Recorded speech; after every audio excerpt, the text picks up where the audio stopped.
Just unbelievable, and just what you would expect from the Bidens, right? Stealing credit. They seem to do a lot of stealing. Joe Biden just tried to steal credit for the ceasefire deal reached today. No, Joe, you had 15 months to reach a ceasefire deal and failed. It's clear who fixed this. Even Netanyahu gave Trump credit. So, according to Joe Biden, this is what happened. Let's take a look.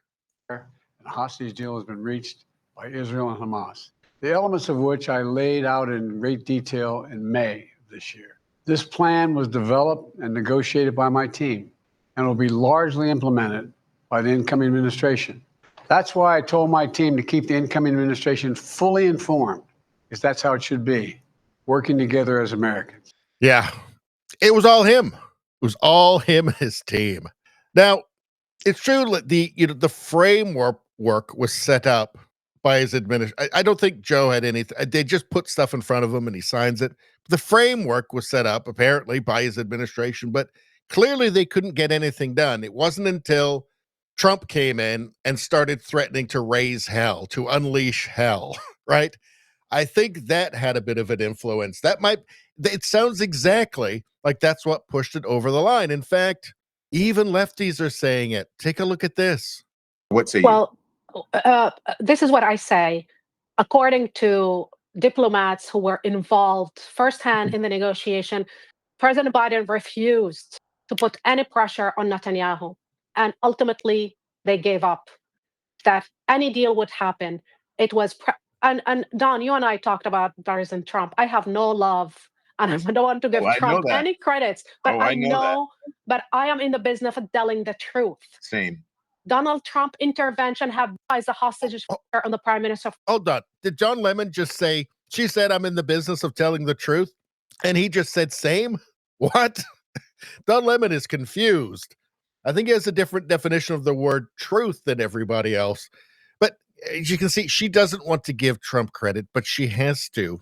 She's actually telling the truth, which is kind of impressive. Let's see, Libs of TikTok. Biden, I got the Israeli-Hamas deal done. Netanyahu, thank you, Trump, for getting this deal done. Let's see.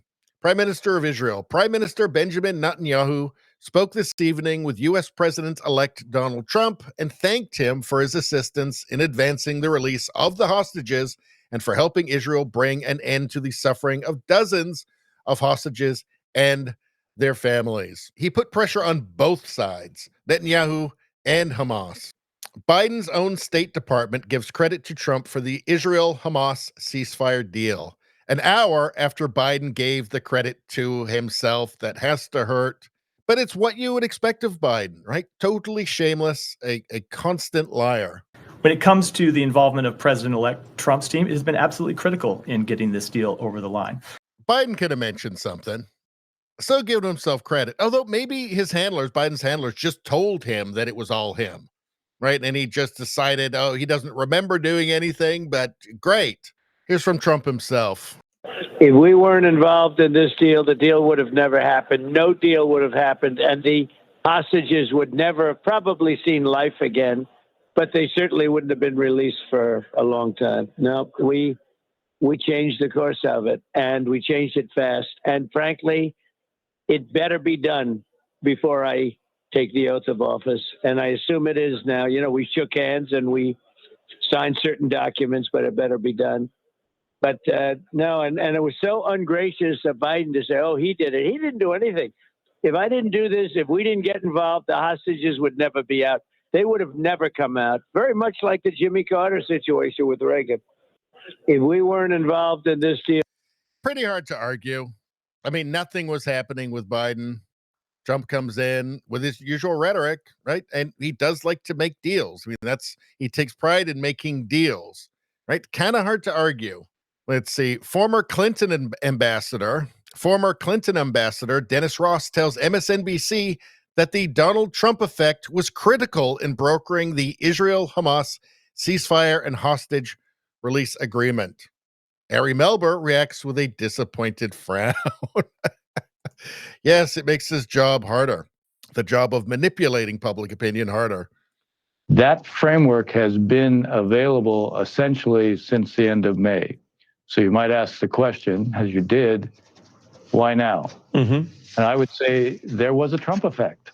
The Trump effect was on Bibi in the sense that Bibi was not going to say no to Trump. He looks devastated there, doesn't he?